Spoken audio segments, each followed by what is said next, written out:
What if Jamaica had no crime for 360 days? On day 1, we'd likely see no changes. Day 2 would be very similar to day 1.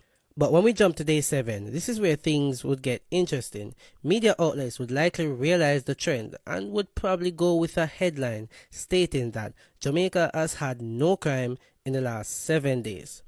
Jumping to day 30, the average citizens would start feeling the benefits. The roads would be cleaner, yes, littering is a crime, driving would feel safer, and curfews would be gone.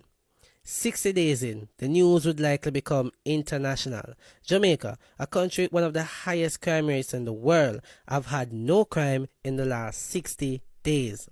At around 90 days is probably where the economic machine would start gearing up. Both Canada and the United States would have to remove the travel advisory notice they have towards the island.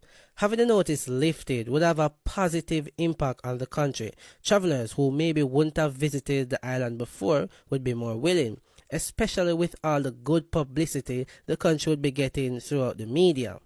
By the time we've hit 180 days, which is half of the year, the island would likely be experiencing a huge spike in tourism visits. They'll be more inclined to actually tour the entire country instead of just chilling at the resorts the entire time.